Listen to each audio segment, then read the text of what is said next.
convention in South Carolina. Everybody knows where they stand on social issues. I asked him, Senator, would you still be willing to be pro-life if you knew that modern medical technology would show that the child would grow up to be defective ideologically like Nancy Pelosi? Rick Santorum needed a minute to collect himself and then said, I believe there's hope for every child. Jim DeMint, as conservative as it gets, looked at me and said, well, Eric, that's a hard choice. I think I got him fired from the Senate. Haley Barber, in his thick Mississippi drawl, was like, well, Eric, sometimes you gotta take the bitter with the sweet. Don't take the bait with these people. I'm tired of the Pelosi Raptor. I'm tired of Debbie Wasserman Schultz. Debbie Wasserman Schultz acts like she knows everything. She is Sergeant Schultz from Hogan's Heroes. She knows nothing. And what happens when a flaming leftist lunatic like Debbie Wasserman gets married to a Nazi like Sergeant Schultz? They produce an angry leftist child ranting and raving at the world. Now you know the origins of MSNBC's Ed Schultz. And remember, don't hate them the way they hate us. It is poisoning and corrupting their souls. Barack Obama is not my enemy. He was my opponent. I don't hate him. I disagree with him. I don't think he's evil. I think he's fundamentally wrong about everything that matters. And frankly, he's a private citizen with no access to predator drones who's emasculated by his family. So I don't care what he does or where he goes.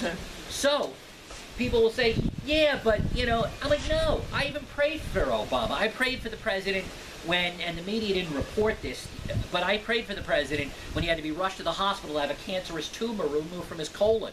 Don't worry, it turned out just to be Chris Matthews and the rest of MSNBC. And despite all of Obama's bungling and bumbling, I promoted him from president to inspector because his greatest contemporaries are Clouseau and Gadget. And whatever you think of all his failures, I am so glad that Osama bin Laden is still burning underground with 72 Helen Thomases. Gaddafi was not so lucky, he got stuck with 72 Katie Courics. Joy Behar was turned down. Cruel and unusual punishment under the 8th Amendment, even for terrorists. So going forward, don't make the same mistakes we've made in the past.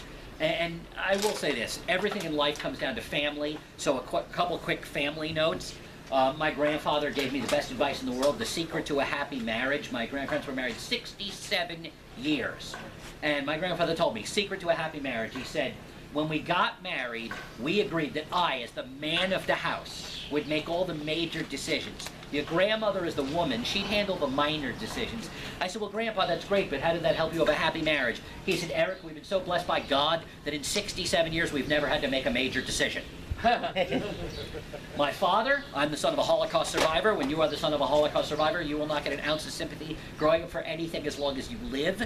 There was no teenage angst in my home. I remember at age 14, I tried to convince my father's social studies class was too difficult. My dad looked at me unsympathetically and asked, did the teacher try to shoot you?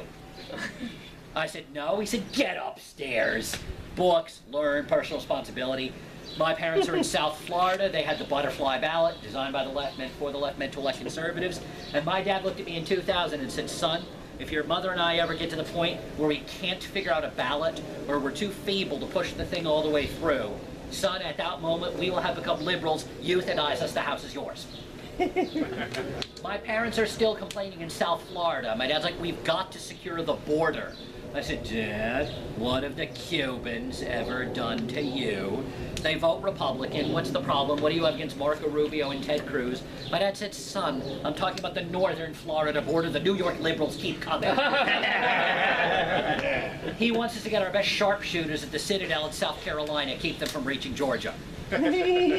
Florida, Arizona, California, Texas, overrun by parasites who drain the state of services, don't work, demand new services, speak a language I don't understand. I don't recognize my own country anymore, all because worthless parasites take and give nothing back. Of course, I'm talking about AARP liberals. So, going forward, don't make the same mistakes. All the left has is identity politics, and that's what I will wrap it up with, and then I'll take as many questions as you like. I will give you a couple of gender stories and a racial story to bring it home. And people are like, but Eric, you're a straight white male. You can't talk about race and gender. Well, thanks to Caitlyn Jenner, RuPaul, and Rachel Dolezal, I can be whatever I want to be. I am now a black woman. And if any of you have a problem with that, you are a racist and a sexist. So, my fellow black women, sisters, let's have, no. We have a drone. Oh, look, they're coming for us. Wow. Barack Obama, he has access to drones. What did you say? I think Michelle Obama's angry at me for that one. That's hilarious. Have no fear. That's hilarious. They are not going to stop me from mentioning race and gender. They are coming for me. All right, so.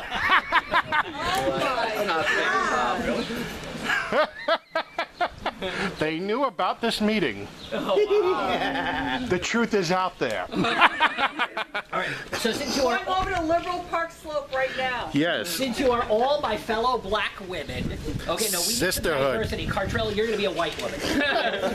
We need some diversity. So, sisters, let's have a conversation, okay? You all remember Sandra Flock, right? Yeah. She was the girl who wanted free stuff that was not free, paid for by the government, meaning you, the taxpayers. Now, first of all, it should not have been an issue. She united the world.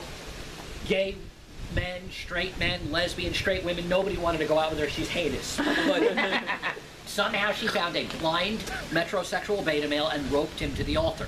Now, if she is allowed to have her reproductive needs paid for by the government, then I, in the name of gender equality, hero of feminism that I am going to make sure that young men have their reproductive needs paid for by the government. I'm going to go to the college campuses, starting with NYU, and I am going to organize the Million Frat Boy March. Because hashtag Frat Boy Lives Matter. And I'm going to make sure the young men have their reproductive needs paid for by the government. Scented candles, Marvin Gaye and Barry White records. Oh, yeah. It still works. And if they look like Sandra Flock, lots and lots of hard alcohol. Oh, no. And as one conservative woman said to me, and paper bag, she's a three-bagger. Anyway, conservative ladies are tough, and if you are an elderly conservative woman, you can say whatever you want. And they can't touch you. I remember she's no longer alive. She was 102 at the time. Barack Obama had just taken office. She had her mind, and she wheeled her way over to me. Her hand was shaking. At 102, you shake a little bit. Wheels her way over, puts her on my arm to get the shame stopped, and she goes, "Young man, I'm tired of being called a racist just because I disagree with Barack Obama. I want you to tell everybody that Barack Obama is half white, and I don't care for that part of him either." I use that joke, too. And for the men in the room, if a Republican woman calls you at an odd hour to discuss business, it's not because she does not understand time zones. It's because she does, and she can. And you had better be ready. I remember the phone rang at 4 o'clock in the morning, and this Republican woman called me at 4 a.m. in LA, and I thought, well, okay, it's 6 a.m. where she is. She's just getting in the office. And the first words out of my mouth at 4 a.m. were, "Yes, ma'am." And the first words out of her mouth were, "Good, you're learning." She said, "Eric, how would you like to speak to the National Federation of Republicans?" First she said, "Eric, the ladies and I are knocking a few back at the bar." I said, 6 a.m., well, that's kind of, she goes, "We're in Honolulu right now." I said, "Okay, 1 a.m., that's a little more respectable." And I said, "How would you like to speak to the National Federation of Republican Women?" I said, "You're flying me out to Hawaii?" She said, "Don't push your luck, kiddo, the next one's in Oklahoma City." And so listen to the women. They understand what is going on. So my message to Sandra Flock, the next time they bring up war on, listen to conservative women, not liberal women. The next time they bring up the war on women, and this is the only time I will use salty language in my presentation, so men, cover your ears, and every word I say is on the record. My message to Sandra Flock and Hillary Clinton and Wendy Davis in Texas and Barbara Boxer and Barbara Lee in Oakland and Sheila Jackson Lee in Texas, and Debbie Wasserman Schultz, and Barbara Mikulski, the next defensive tackle for the Baltimore Ravens. My message to all of these ladies, take your fake feminism, your phony war on women, and shut the Sandra Flock up. We don't want to hear it. One more gender story before wrapping it up with a racial story. It started out as a tiny joke and turned into an enormous one. I wanted to have fun with the Black Lives Matter crowd, the social justice warriors, the Code Pink, the Occupy. They're all domestic terrorists, okay? That's all they are, is domestic terrorists, which is why they go to each other's events. But I wanted to have a little bit of fun. So I wanted something that would kick off the Black Lives Matter and the social justice feminists. So I showed up with a sign around my neck around Halloween, and then I ended up doing it in a few cities, and the sign said, "Stop judging women by their tops, hashtag backsides matter." Now, here's the reaction I got from different segments of society. This teaches you all you need to know about political correctness. Black men had two different reactions. When their wives or girlfriends were around, they said, "I don't know, man. I don't know." As soon as their wives or girlfriends walked away, they said, "Love it, love it. Come on, quick, let's take the picture. Let's do this quick. Quick, before she gets back." Because that's what political correctness does. People say, "Well, I'm not offended, but I'm where they might be." Tell them, "Well, shut up, they can speak for themselves."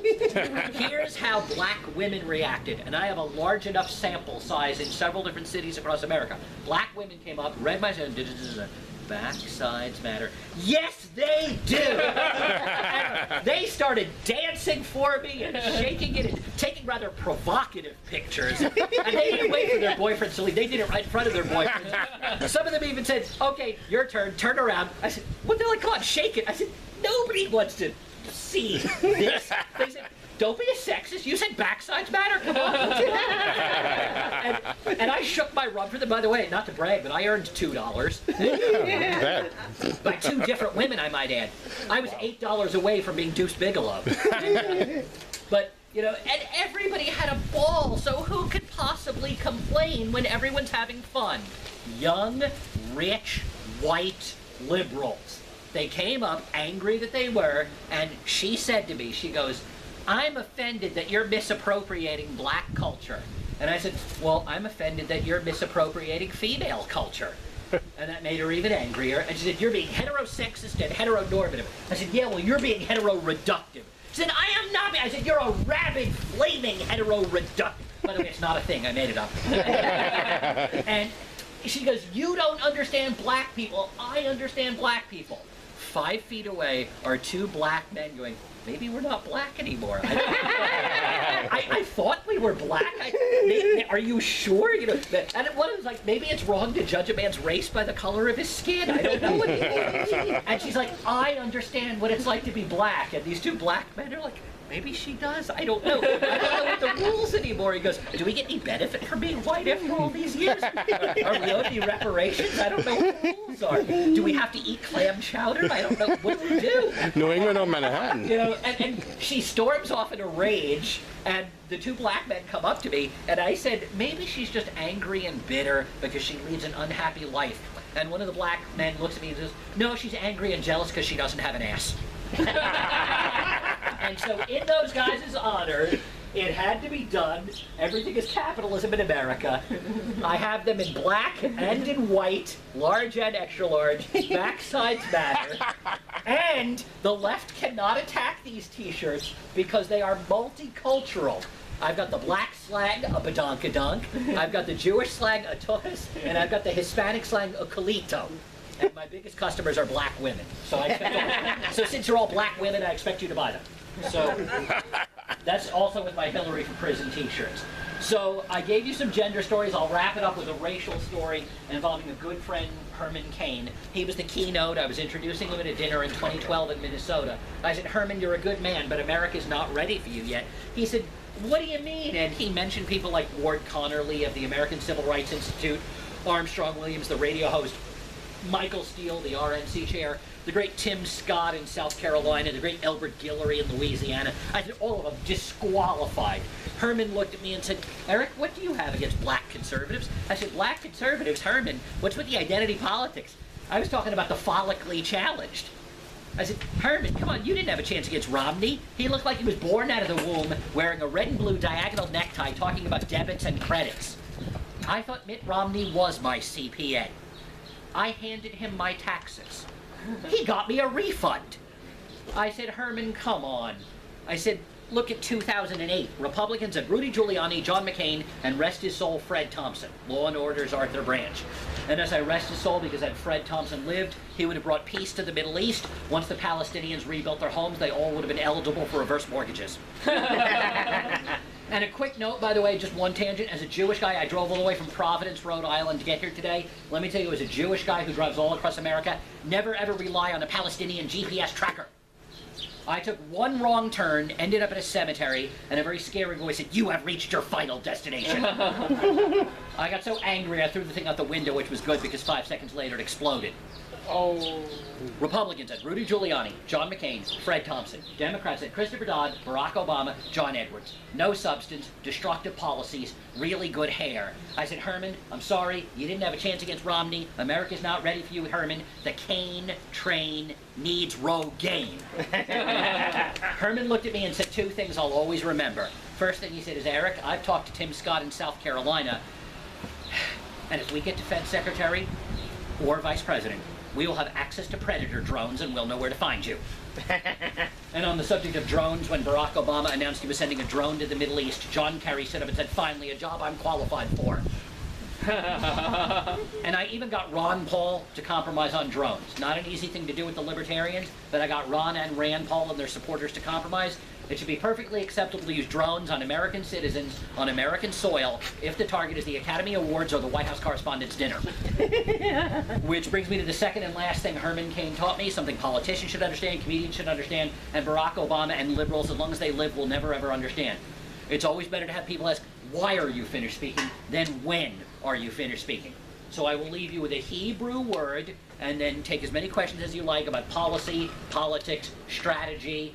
You know, those are my obsessions, is political strategy. You can ask me anything you want. Why are Jews liberal? Who's going to be? What do we do in 2018? Use your Second Amendment rights. Fire at will. I know you'll have questions because my parents have so many that remain unanswered. And afterwards, I'll be selling copies of my books. My 4 politically conservative comedy books where I teach conservatives how to use humor to beat the left at their own game. Ideological bigotry, ideological violence, ideological idiocy, and the new one, ideological lunacy. And I will be taking orders for them. And my one religious comedy book is Jewish lunacy. You don't have to be Jewish to understand it. It makes the case for religion, but in a mild way, rather than anti-religious humor. It's 6,000 years of history, but told by somebody who missed the first 5,960-something years. So I've got all 5 books. I've got the Hillary for Prison t-shirts I'm taking orders for, the Backsides Matters t-shirts. This upside-down fedora takes anything from silver bullion to McDonald's gift certificates. I am not a candidate for office, so there is no limit to how much you can donate, and no paperwork for you to fill out. My girlfriend is very, very expensive, so anything you buy or donate to me goes straight to her anyway. She is like the KGB and Santa Claus. She knows when I'm sleeping and awake.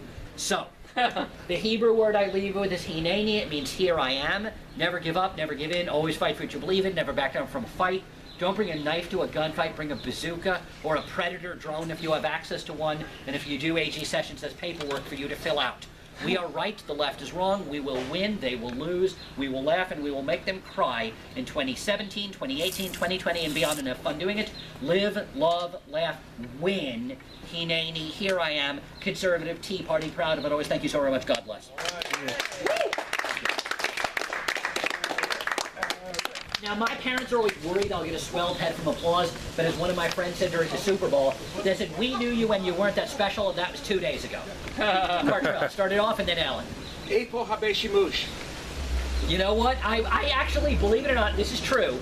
I am the only person on record who graduated from the University of Judaism that does not know Hebrew. The reason why is because I found a loophole. Professors hated me there.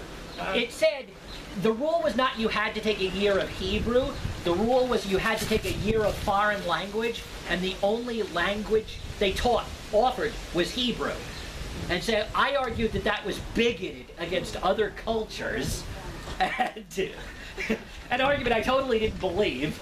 And the reason I didn't want to take Hebrew was an 8 a.m. class. And so, so I had enough AP credit, so I was exempt from the Hebrew requirement. So they actually changed the requirement. There's a lot of rules they changed after I left that they're angry that they couldn't make retroactive. But no, I do not, I can read Hebrew, but I cannot speak it, and I apologize for that. Okay, since you are such a huge football fan, gotta ask, okay, in regards to former QB of the 49ers, Colin Kaepernick. gotta ask you, for his next team, which one do you think is better fit for him? McDonald's or White Castle? And then, all right, morning shift or afternoon shift? Because you